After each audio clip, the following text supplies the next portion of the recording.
A very good morning to you. Good morning. Thank you for your time. Appreciate you're a very busy man.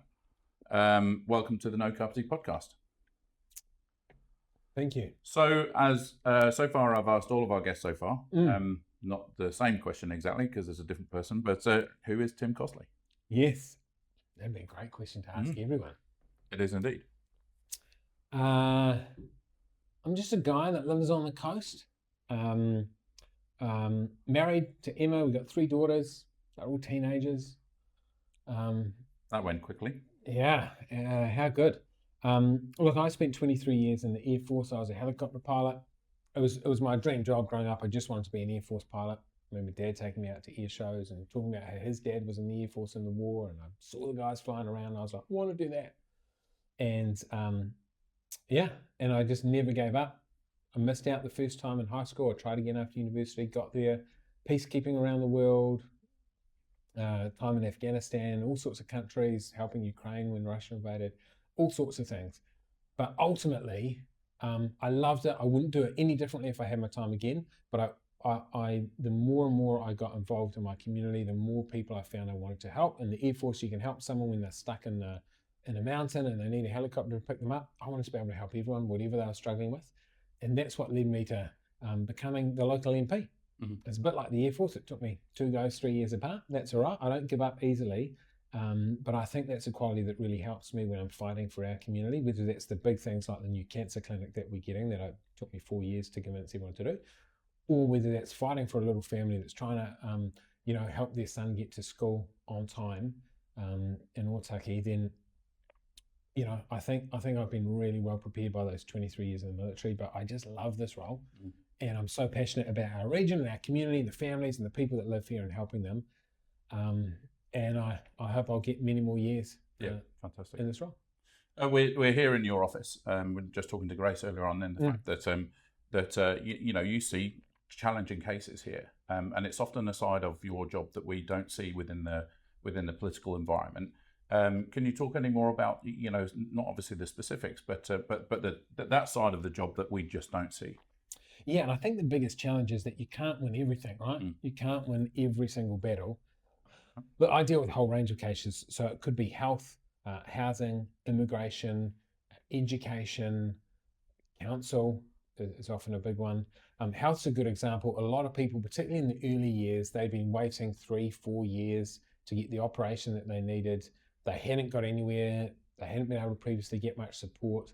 And so it was about fighting for those people locally to get the help they needed. And it kind of shows you the 2 sides of the job, because on the one hand, you roll up your sleeves, you advocate for this person, you make sure they're getting the best possible care that's available.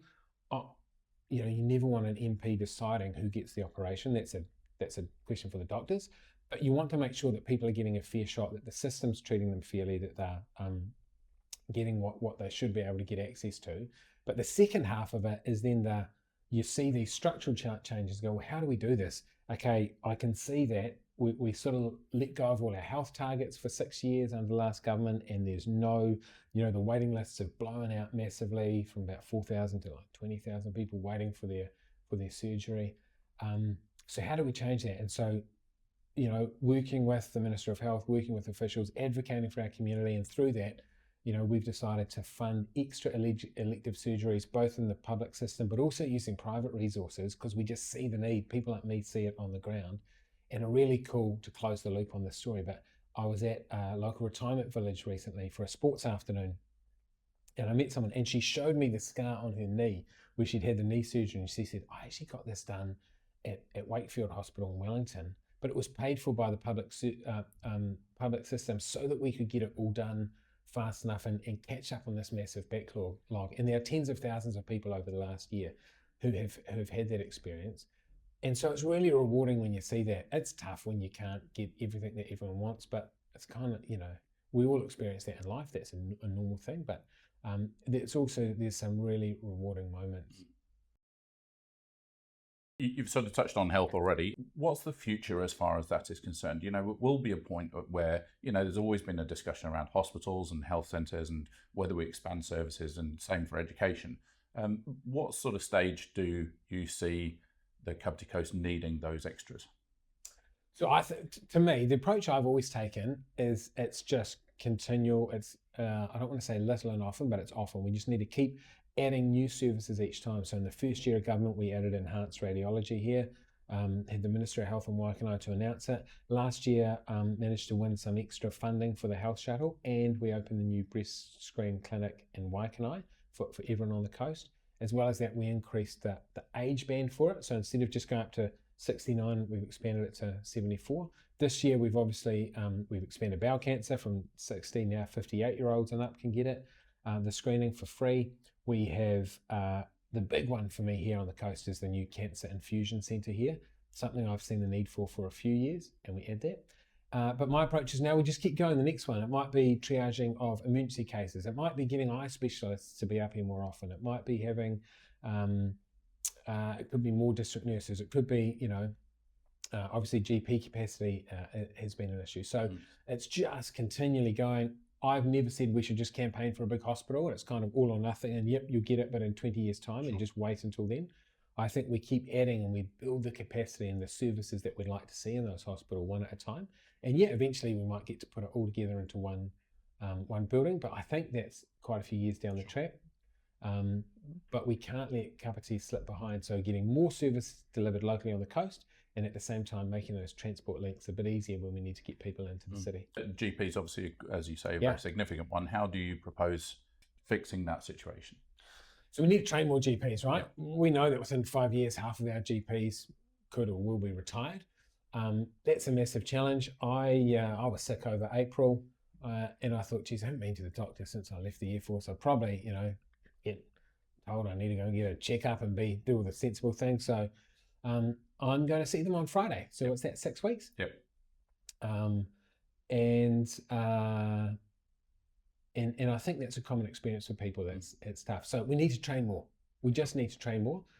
It surprises me that people opposed us setting up the 3rd medical school at Waikato, and Labour thought it was a bad idea. I just think we need to train more. We've also increased by 50 the number of doctors we train each year in both Otago and Auckland. So there's 100 extra a year. Add to that the 3rd medical school, training more for the regions, which is really important because we want people to come to our region. And in the meantime, we have had to attract some from overseas because we had a whole period in New Zealand where we just didn't train people for general practice, the kind where we see the need. And so I've worked with, for example, a doctor from America who came and to work here and moved out here. And that's one way. One of the challenges has been getting our medical council, which isn't controlled by government, it's controlled by doctors, to approve people from overseas. Sure. Some countries get approved, America do. Ireland, I think, is one that doesn't. And it's like, well, come on, man, they're training doctors as good as we are. Their doctor wants to come and work here. And I had one that wanted to, which is why I use the example of Ireland. We've got to get rid of some of the barriers that are in the way. And so I think there's, we're continually looking at how do we remove barriers to attract people in here. And then obviously once we get them here, we want to retain them. Sure. Parliamentary life. Yeah. Your first term. Yeah. Is it as you expected? Yeah, do you know what? That is the most common question I get, I think. In the electorate, it's exactly what I expected, because in the electorate, you're the boss, you run it, you run your own diary, have a lot more control on my time. And so I'm doing all the things I wanted to do in our community. I'm really active. I'm out there 7 days a week. I'm getting the wins for our community. That's the stuff I wanted to do. So it's exactly what I expected because it's exactly what I've chosen to do. In Wellington, honestly, I don't know what I expected. I knew it was in this big, completely different environment, false environment. It's not real life in that place. I don't know what I expected. And I sort of went in going, I'm just here I'm going to have to learn how the system works so I can learn how to get the best advantage for our community from it. Look, I've settled in really well. I say it's a bit like when you turn up on a new squadron in the Air Force. You start down the back of the briefing room. You don't want to put your hand up too much, and you sort of just take it all in, learn how it goes. But you've got to be able to move and adapt really quickly. And a lot of the challenges I've had, planning elections in Papua New Guinea, cyclones in Fiji, or whatever it is, you get thrown into this chaotic environment. You've got to quickly adapt, orientate yourself, and work out how to get wins out of that environment. And so I'm, felt at ease pretty quickly. But look, I'll be learning for a long time. There's always people that you can learn off, right? You'd be naive to think that there weren't. But at the same time, I've sort of found ways that have been more productive to get stuff for our region. So look, it's great, but I'm very aware that it's not real life. You can get sucked into, I think some people might get sucked into the Wellington environment and playing the games and think it's cool to go and have a photo or speak at this event. Actually, I'm pretty ruthless at looking at everything that comes in and going, well, what's the advantage for Kāpiti in that, right? Sure. What is the advantage for our area? And you can be really busy having dinner with diplomats and going to lots of meetings and all sorts of things. Actually, is it going to help? Is it going to shift the dial for anyone? Because if it's not, sometimes we just need to ask that pretty ruthless question. Sure. But find the areas that you can make a difference. So a lot of my time down there, when I'm not in the debating chamber and I'm not in a select committee, this might be late at night, I'm on the phone and I'm often speaking to people here. I'm advocating for people here with officials down there. So that's how I use my time. Has there anybody been particularly influential in your development as far as a member of parliament is concerned?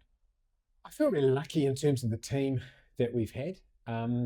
There's no one in our team that I couldn't pick up the phone and ring if I need to. And literally, I have rung, at different times, I will have rung every single one of our 49 MPs. And even as you're setting up, you got the Prime Minister's Chief of Staff ringing up, trying to work on a little issue. It's great. And when you're gone, I'm meeting a health group, and then I'm going to be ringing Louise Upston about another issue I just heard from Kaibosh, trying to help with them. So I'll be advocating for them. But I've who's been, look, there are people that I've probably been closer with. Who have I worked closely with? Erica Stanford, education, Chris Pink in the defence and veterans space, but also actually a lot in building and construction. So naturally, I gravitate towards defence and veterans, but actually he's been really helpful. And some niche things around LINZ, Land Information New Zealand, and you go, I don't know, no one probably watching this has ever had to deal with them. Actually, turns out, there's a few issues from railway stations to treaty claims that you want to work with them for. So Nicola Willis and Chris Bishop were the two local MPs in this part of the country that I had a lot to do with before the election. They've been really supportive. But I could go through a whole list of people. Yeah. And obviously there were 22 of us that came in together for national, and we've been a pretty tight group. And particularly the Lower North Island ones, I spend a lot of time working with. You mentioned Emma and the girls earlier on. When you get a moment to call your own, what do you love to do around the coast? What's important to you as far as Kāpiti is concerned with the family? Look, it's if I'm really honest, probably the biggest learning point for me from the last 2.5-3 years is that I need to, it's really hard to say no to things, and I need to ring fence a bit more time for the family.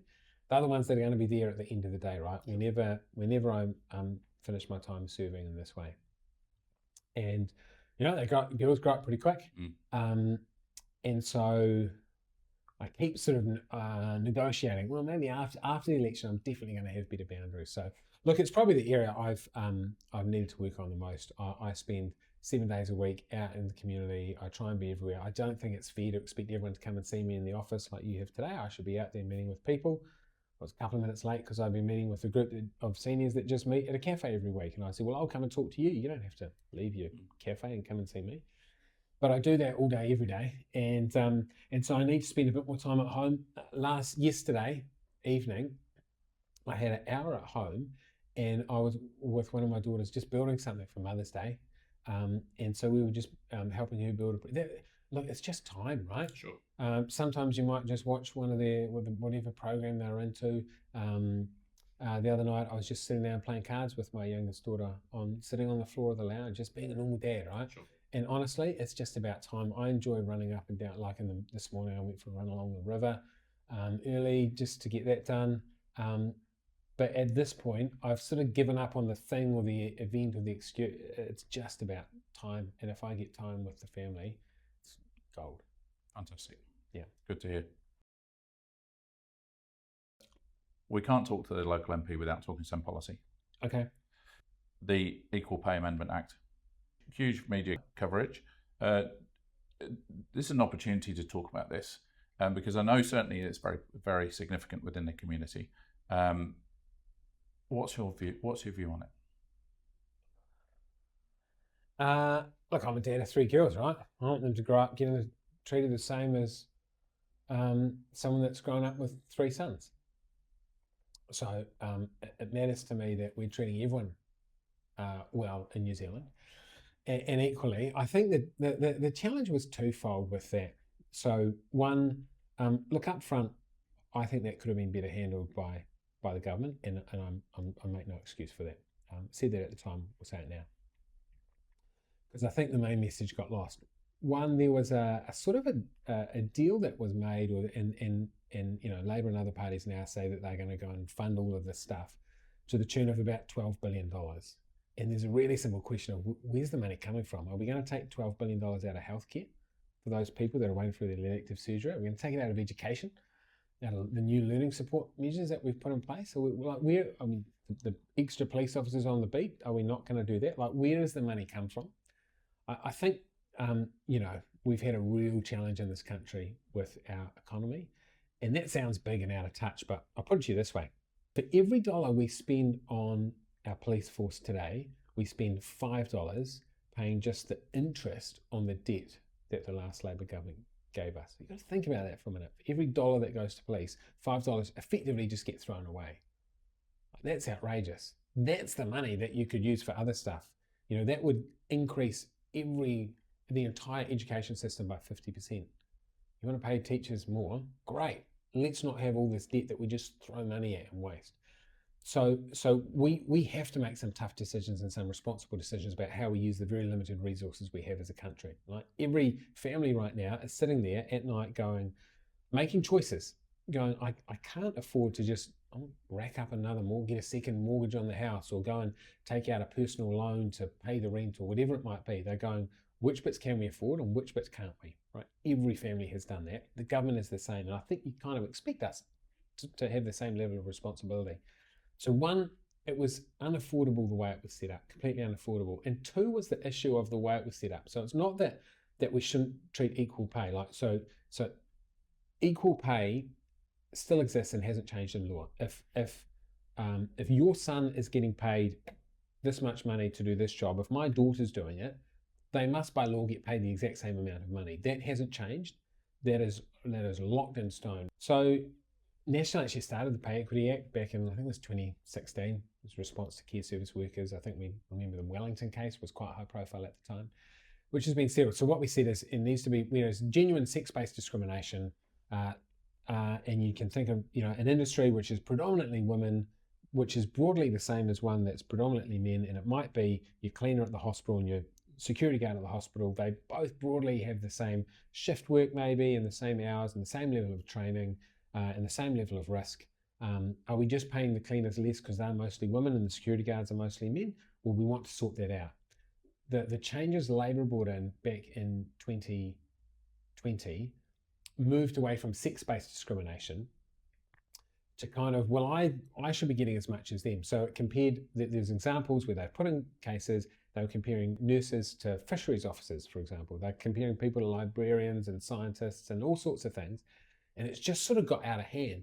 And so now,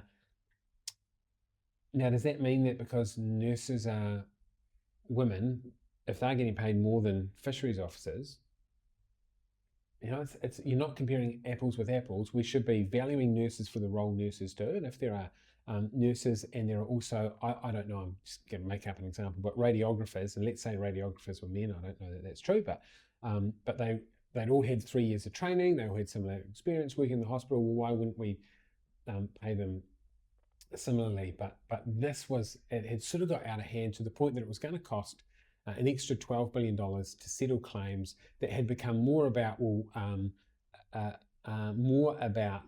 sort of industry advocacy from unions rather than sex-based discrimination. We wanted to get it back to what it's meant to be at the heart of, is about how do my 3 daughters get treated the same as your sons. Let's say you have 3 sons, if they're doing the same job and the law has not changed. If your son is working in the hospital as a nurse and my daughter's working in the hospital as a nurse, they must by law get the same pay for the same level of experience and the same responsibility. So that hasn't changed. That's never changed. I think that's a misconception. What has changed is the criteria for which you can say, hey, we think that staff that work in the MP's office are roughly the same as staff that work in the council office.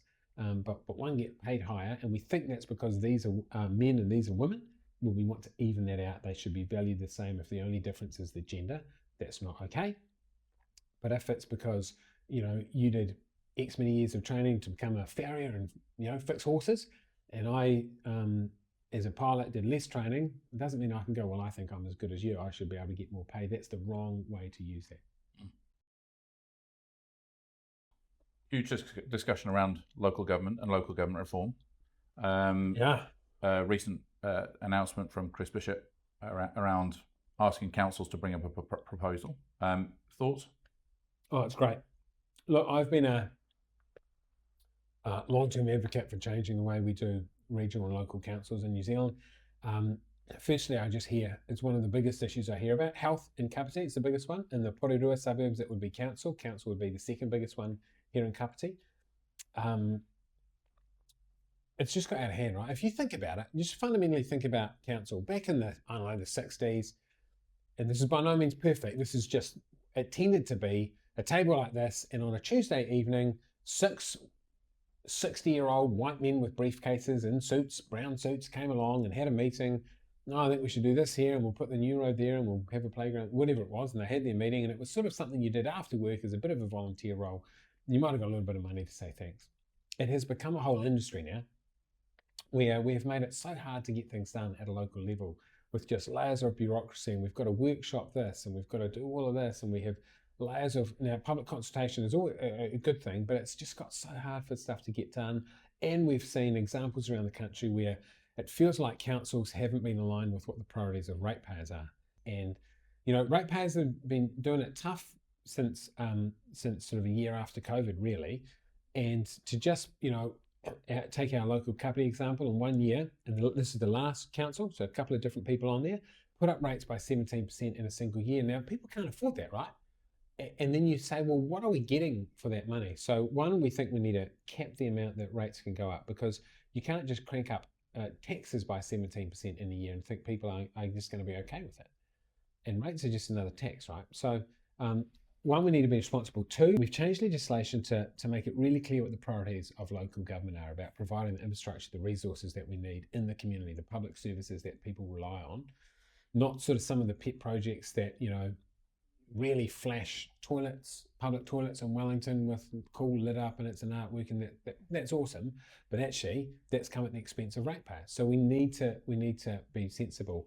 I think I'm yet to hear from someone that thinks regional councils just are 100% benefit to the community. They have often been the wrong reason not to get stuff done.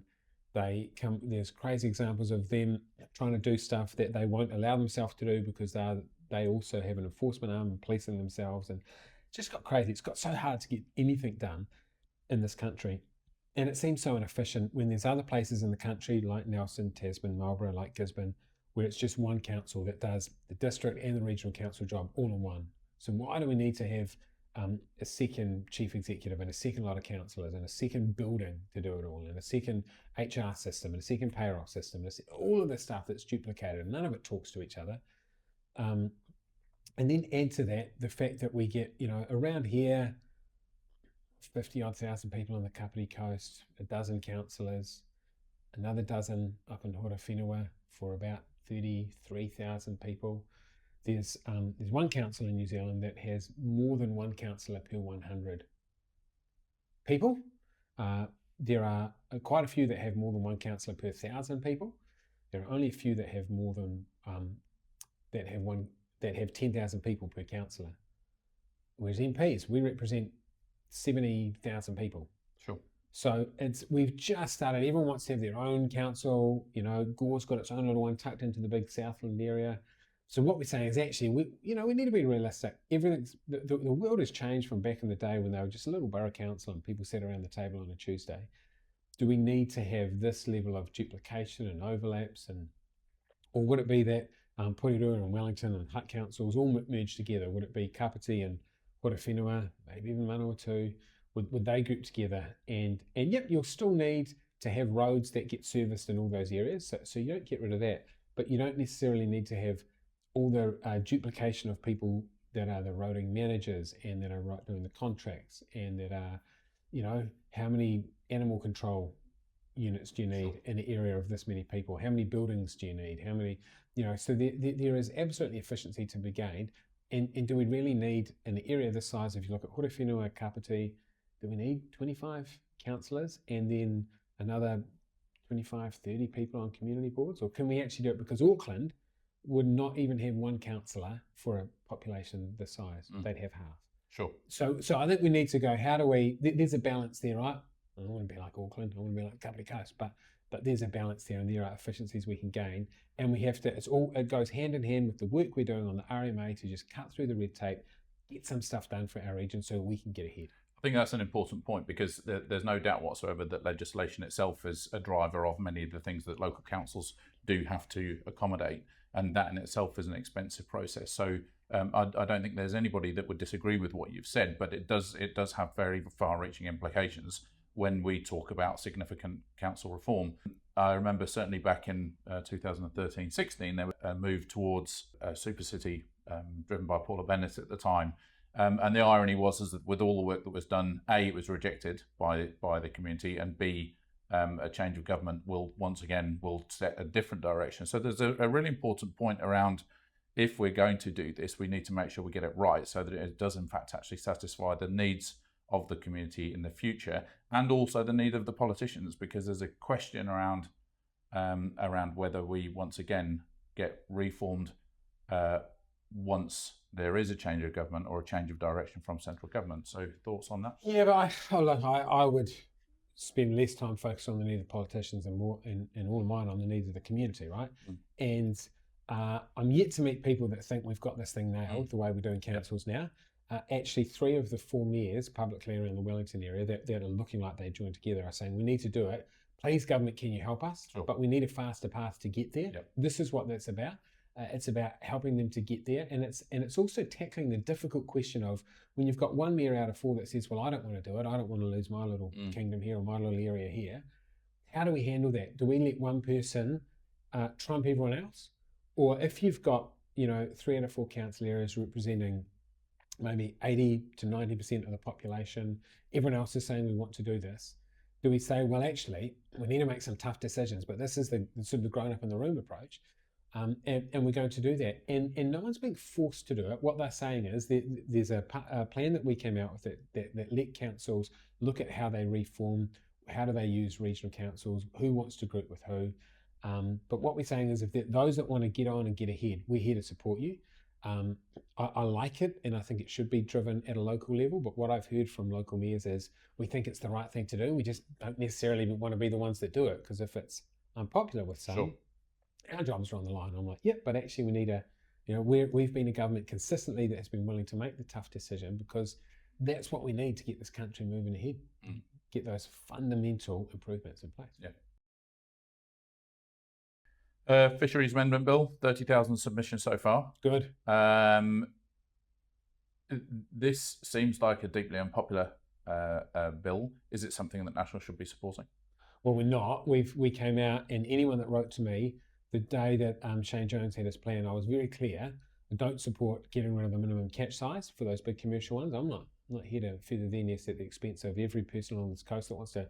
I used to go surf casting at the beach as a little kid. I want my grandkids to be able to do the same. So no, we don't support that, and we're going to change it. The way that the law works is where you can change it is in the select committee. So we had to support sending it to select committee so that we could change that law, because there's other good stuff in the bill that actually makes sense and will actually help us. And so we want to pass those bits, but I can categorically, hand on heart, say that bit won't be going through. We will make sure that the minimum catch size remains in place. Huge effort with Greenpeace, Live Ocean around the discussion about bottom trawling and the idea of banning this within New Zealand. It's been banned in many countries across the world. Is it something that National's looking at? Yeah, I understand the interest in it. I think when you look at the numbers, there is only 11% of our waters that have ever been bottom trawled, and only 2% of them on an annual basis get bottom trawled. But it is where 70% of our fish come from. So if people want to go to the fish and chip shop and have a piece of fish, if they want to go around the corner and starfish and buy some fish to cook at home or at the supermarket or whatever it might be, the reality is if we take that away, we're taking away most of, like by far the majority of our fisheries. So there's a pretty broad question about how we approach that. So I think there'll always be some interest, but I think we need to be pragmatic about the size of the problem. So yeah, I think it would be a big step to get rid of that in terms of what it would do to our fisheries, the entire fisheries sector, majority iwi owned. It would kill a lot of that income for them as well. And it would just stop most Kiwis being able to go out and buy fish. So I think you always look at ways that we can improve it and improve results. Cameras on boats, we've got all sorts of things. But I think we need to actually put the numbers out there and look at this a bit more, look at it in the light of day. Cameras on boats is obviously another part of that bill that is contentious. Will you support the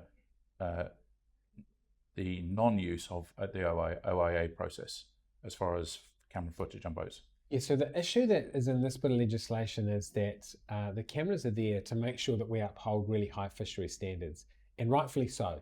And there must be inspectors and officials that have access to that all the time, and that will not change. What this is saying is there have been a number of groups that have said, well, I want to go and get all your footage. And you imagine that, like, we have security cameras in workplaces all around the country. Imagine if you could go on OIA, the security cameras on a Defence Force base, or in Oranga Tamariki, and say, I want to see all the people that walked into that door. I want to see everyone that walked into the local police station. Hang on a minute. There's all sorts of issues here, in terms of getting into a workplace. So yes, we think absolutely it is right that inspectors have access to that. That's why we supported the trials. I mean, there's stuff international about getting, enforcing those really high standards. That's really important. But we don't think it's appropriate to just carte blanche, anyone can have access to all of this. That's why we employ officials to do that. That's how we've always done it in New Zealand, and that's how we should be tackling this problem. So my members bill, which just got drawn out of the tin, which is pretty exciting, right? There's a numbers game. How does the biscuit tin actually work? Literally, it is this old biscuit tin. I'll give you a photo of it. There's an old biscuit tin, and they get all the MPs that aren't ministers, roughly 100 of us, get to come up with one idea, and then they get put in alphabetical order. Mine happened to be number 4. Better regional boundaries was 4 in the alphabet, and then they put their numbers in a tin, and the clerk of the house or one of the officials draws them out, and the first one that came out last time was number 4. Tim Costley's bill for better regional boundaries to support towns like Otaki. And so literally that's how it comes out. It now joins the queue and it will work its way through the system. Fundamentally, what it's all about is getting better support for people in the regions, particularly towns like Otaki is where I see it in this region, that can slip through the cracks. So to give you an example, leukemia patient there gets treated really well in Wellington Hospital, but if the ambulance picks him up, it can only take him to Palmerston North. The police there actually are part of the Levin, the wider Levin, Horowhenua police area, but when civil defence meet, so Otaki comes under Kāpiti for civil defence. So when civil defence are meeting with police, they're not meeting anyone that's talking about Levin. Now, I trust our police to be a bit more pragmatic than that, but you see the problem. Sure. If you go for social housing, you actually have to go to Porirua if you live in Otaki to see Kainga Ora, and they'll say, well, first you've got to get approved by MSD, but not MSD in Porirua, not even MSD in Paraparaumu. You've got to go to Levin, but there's effectively no public transport to get to Levin. So it's just crazy that all these, and I've had people reach out from all around the country that have the same things in places like Rarahi, Okuni, in Tasman, East Coast, Tairāwhiti, Hawke's Bay, all over the place. These little towns that slip through because every government department made up their own boundaries and they all overlap. And so they don't know where the support's coming from. All the staff are working with different people. Isn't it normally Darren that deals with that? No, it's not. It's someone in this Taranui office. So, so this is about aligning it. Pragmatically over 5 years, I don't want to increase cost or bureaucracy. I just want to get service for people in our town so they've got one place to go to and they can get help, whatever it might be that they need. Yeah, sounds fantastic because it's deeply relevant for this district. Totally, right? No doubt. That's what motivates it. Some people put in things because this is their ideology. I want to have something that says, but my bill, my one chance, I was like, I'm not going to waste my one chance if it could deliver something that's going to help our region. Yeah. Is there opportunity to do that in line with the local authority reform or not? Yeah, so it aligns them to local council boundaries, or it says you can't overlap those council boundaries. But But obviously, if that's going through, if the two were to amalgamate at the same time, then sure they could, you know, you could have one central hub that covers both areas. That'd be fine. The point is government agencies have to work together so they share the same boundary, and where possible, that should stick to a council boundary line. Fantastic. We'll look forward to seeing its progress. Yeah. What are the achievements that you're most proud of? So I guess there's two, right? There's the big stuff for the region. It's the new cancer clinic that's coming. It's the breast cancer clinic. It's the health shuttle funding. It's the expressway to live in, with campaigning hard to get that full interchange at Otaki at Taylor's Road and at Tararua Road and live in. It's the new electric trains that are coming that are going to connect Otaki in multiple times a day, including weekends. It's the funding for the Otaki River Cliff protection. It's the extra school property funding and learning support coordinators in Kāpiti and the Porou northern suburbs that are going into our schools that actually make a difference. There's lots of big things I'm really proud of, but I'm also really proud of the little things. And as we leave, you might see my big Anzac Day art. Part of the writing on that is done by a student that I had helped with, helped to get to school on time, because he's in a wheelchair. There wasn't the specialist transport available, so he got picked up once everyone else was dropped at school, got to school an hour late. Had to get picked up an hour early. It's like, how do you make someone not feel included and like part of the school, right? So managed to get a second vehicle so that could get to school on time every day, 5 days a week, and not have to leave until the end of the day. And then when the artwork turns up and he's been part of it, man, that touched my heart. That is amazing. And there are lots of stories like that where it was just helping someone to get to school, just helping someone to get that operation they needed, helping that. There's one food truck where I see, and I know that I helped them to get their visa, that they've been battling for ages to keep the family together. And every time I see them and their daughter, it's like, oh, how cool is this? And I could just go on and on and on. The young sort of teenage single mum that needed a bit of extra support, the woman that needed support with when she had some health challenges with prescriptions and doctor's fees and things that we could get. And you won't see them, you won't know any of these people as you work your way around the community, and you go, has anything changed? But it is changing, because slowly I just believe that all these ones add up, they multiply, they ripple out, and we can change a community from the ground up, one person at a time, at the same time that we're trying to do these big changes that will make it better for everyone. So now, you know, I'll be campaigning this year based on those 10 big things that we've done, but also on the hundreds of individuals that we've been able to help, and that I've been able to effectively advocate for our community and actually get wins on the board. Yeah, fantastic. Obviously, this year is a big year as far as the election is concerned, and you'll be campaigning for the very first Kāpiti electorate. Yeah, well, the first one since MMP came in, because it was Kāpiti back when Roger Sowry held it as a national MP and minister, and then under MMP it changed and we became Otaki, and now it goes back to Kāpiti. And look, for me, it's a little bit of a change in boundaries, but it's the same area that I've been passionate about, I've been living and I've been fighting for years, and I'm just as fired up as ever before to keep serving our community. And if you'll keep me on, I'm yours for the next 3 years as well. Awesome. Aspirations? Look, my aspirations really for this region, I just see the potential here. I look at the beach, I look at the hills, I look at the community that we have, the growing food and beverage sector. It's not just cheese scones. I've been working pretty hard to get our products spread out, and I've had some good wins through events I've run at Parliament, getting them into local restaurants and cafes and supermarkets, like tangible things that I can point to a supermarket and a product on the shelf that is there because of some work I did. And I just see the potential of this region with tourism, food and beverage sector, technology coming in, that actually this is the best place to be. You know, this is the best bit of the coast that anyone in the Wellington region should want to be spending time on and spending their money in. And so my aspirations are really about what this region looks like in 10, 15 years' time when I'm finished here as the MP. Yes, I'm very excited. That's it. Yes. Interview with Tim Costley. Take one. So we are testing Yes. the cheese scones, the world-renowned cheese scones from Seriously Pickled down at Paraparaumu Beach. Yes. With acres of New Zealand butter, none of the American stuff. Yeah. You can tell because it's yellow, not white. Absolutely. It's come from a real cow. Indeed. That lived outside in a paddock. Cheers. Oh, yeah. Cheese ratio. You want a good cheese ratio. That is good. That's a good cheese scone. We might set a bar here. Who does the best cheese scone on the coast? Setting up a bar here. Well, setting up a bar here would be interesting. Get more visitors to the office.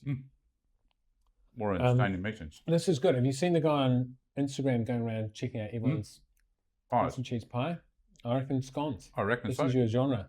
Yep. I'm happy to help. Yep. Oh, I might take you up on that. Oh, Cheese scone from Seriously Pickled gets the thumbs up. 2 thumbs up? 2 thumbs up. Well done, Seriously Pickled. 4 now. Thank you very much indeed for your time. We appreciate it. Always a pleasure. Pleasure, man. Loved it. We have a fabulous guest list lined up, ready for No Kāpiti. If you'd like to hear more amazing stories from the people of the Kāpiti Coast, hit the subscribe button and follow us on Facebook.